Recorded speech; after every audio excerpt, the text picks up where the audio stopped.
Hello everyone, welcome to Code One, and in this video we are going to discuss about logging using Log4j2.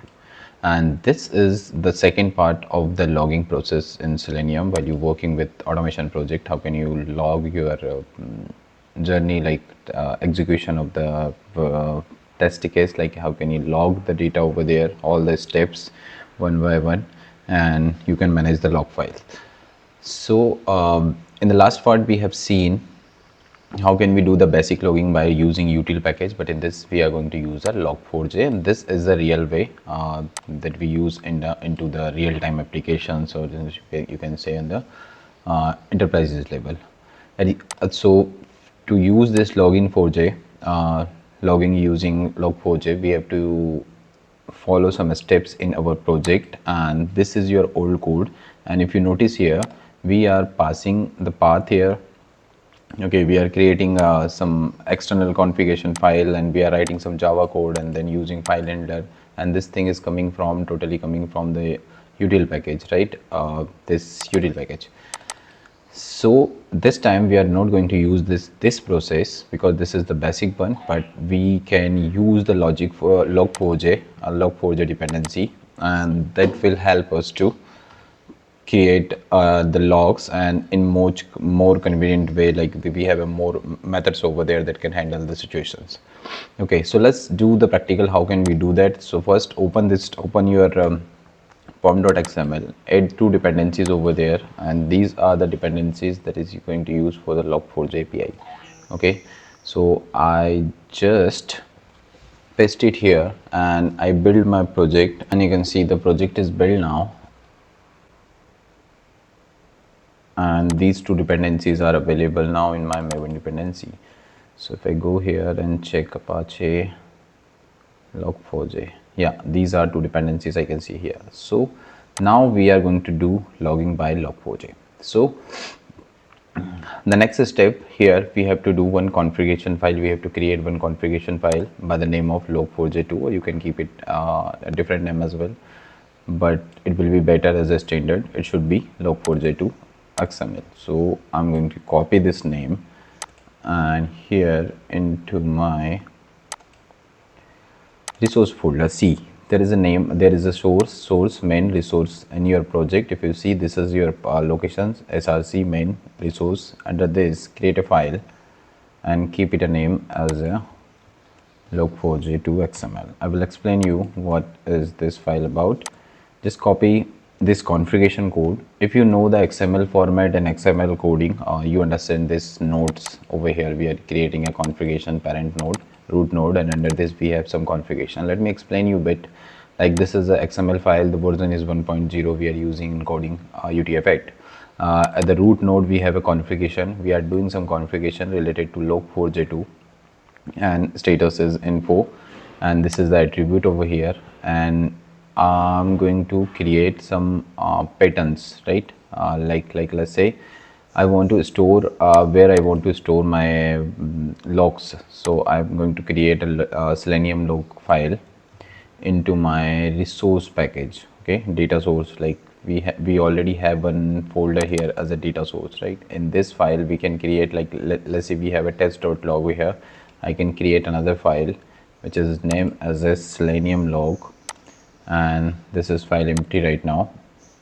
And now what we are doing into this file configuration, we are creating a node of file and passing the name will be file loader, and the file name equals to, we are passing the exact path of the file. So by default this will get the source from this internal project, and then you have to give the path of your internal folder, in my case data source / selenium.log. Again, I'm going to set a property append equals to true. It means it's going to append the data. Or if I want to, I don't want to append the data into same log file, I can keep it as a false. After that we have a payment layout. We have a pattern layout. So into that pattern layout, it will display like the name of the logs. When you see it start, let me show you this one. So these things, the patterns, the detail information about the step, right? The date, the month, the time, the name of the project and all will be going to configure by this. Okay, we are passing a format here, and yeah, we are setting the console in case in the console here, if you want to see any output into console section, then what should be the pattern. So this will be the pattern, and it will similarly, it will be same. So pattern will be same in both cases, in case of console, in case of file. And here we are doing a logger that is going to use as a console and file loader. These two names are there. Okay, so we have done the log4j2 configuration, and now the next step we have to follow, we can write our script. But to write the script, before write the script, you have to understand something.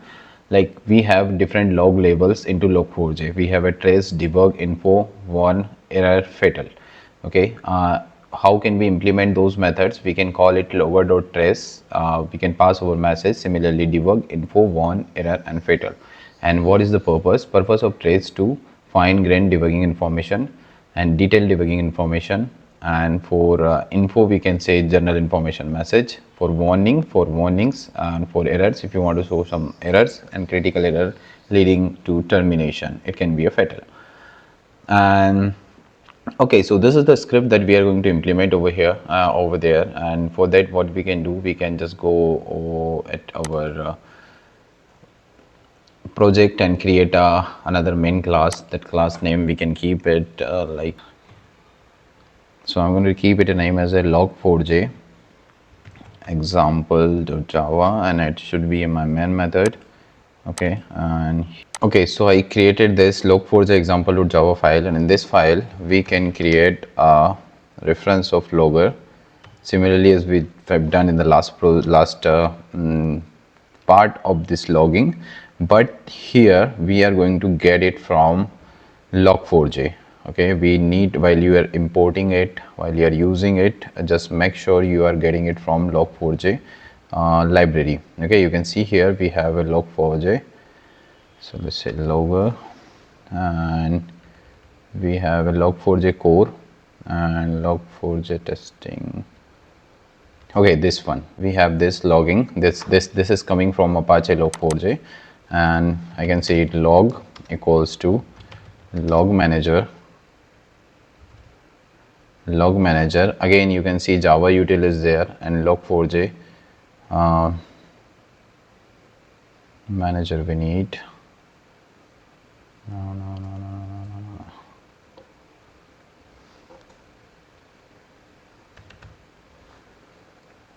Okay, this one we can see logging log4j. And make sure you are, while you importing this, you are using it from correct package. Okay, and otherwise you will not get these methods. Get logger, and here in this we can pass our name of the class. Okay, in our case this will be dot class. Okay, so we have done the basic configuration. Also, we can do this out of my method, but for that I have to make it static, that I can, because I'm going to use it here. So I can say private static. Yeah, done. Now let's print some message here. Log.info. Oh no, not this much parameter we need a single parameter message. And here we can, this is a testing log.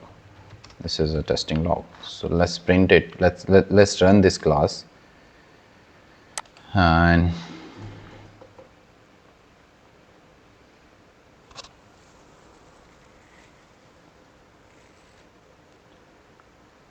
you can see here the info message is there. Similarly, you can use other methods or log labels over there. Let's say I want to print a trace, so this time it's storing into the console. Okay, and log.trace, and here also I'm going to pass a message. This is a trace, this is a trace, and let's run it.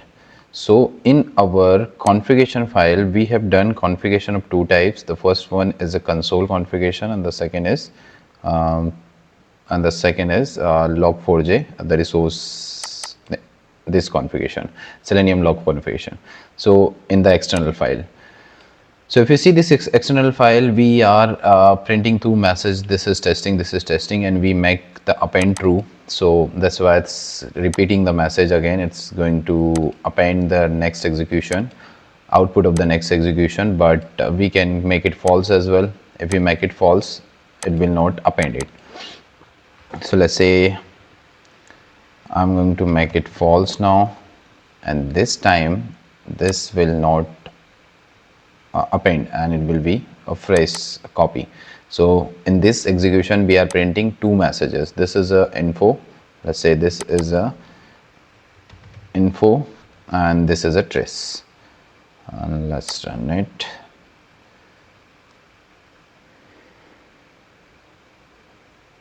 So you can see the trace is not going to print in the console. It's showing something is stopped. Yeah, this is log only printing, and I can say we can print the warnings, I guess. So warn is there. Can we print a warn? Yes.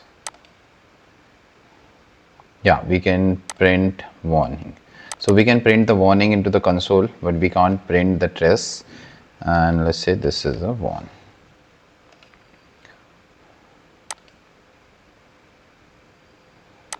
Okay, the one is not sharing the not going to print. If you see the Selenium log, you can see this is the warning and this is a log. What are the others? Let's try all of them one by one. So we have done with trace. Trace is not printing the message, fine, and this is a fine grained debugging information. I'm not sure about it, how why we are using it, but let's say for debug info, we have already tried for info one, and let's say try for debug. Can we debug it? And we will try for that as well. So let me go to the same file again, and we have a warnings, we have errors. For errors we can use try catch blocks, and we have a debug. Okay, this is debug, and this is error, and the next one is fatal, right? Fatal is just remaining. So I'm going to copy it,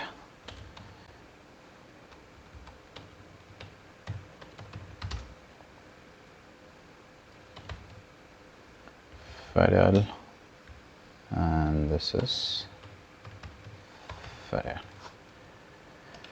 Okay, so let's run the class again, and you can see the info, this is warn, this is error, this is debug, this is fatal. So in this way you can print it into the console, and also this is printing into your log file. Okay, this is your log file. And how can you use this in a real-time application? In between this script you can write your scripts and write the script. Let's say I want to open a Google Chrome, or I want to open a Chrome, and here I want to open the google.com. So let's quickly implement a script over there. So for that, what I need to do, I just need to create a driver. So I'm going to create Chrome driver equals to new Chrome driver.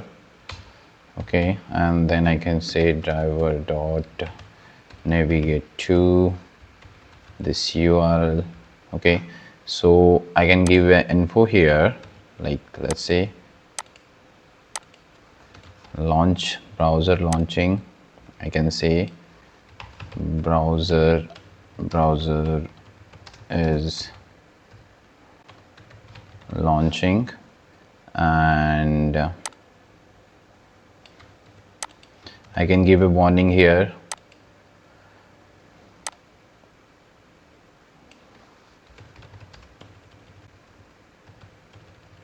Again, some files are not loading. Okay, and let's run this. So in this way we can implement it on a real time. So I'm running it again. It will run like a automation script. So it will go there, open the browser, and we can close it manually. And if I go here into the Selenium log, you will see the complete logs are printing over there. Okay, step by step what's going on, and apart from that we can see these messages, okay, info messages, browser is launching, and the warning for some files are not loading. Okay, so in this way you can implement logging by using log4j, and you have seen to both way. You can see the logs into console, into the external file as well, external log file. You can store it. In case you have any query or any question, just write down the comment. I will try to solve them. And thank you so much for watching. If you like the video, please subscribe. Code1. Thank you.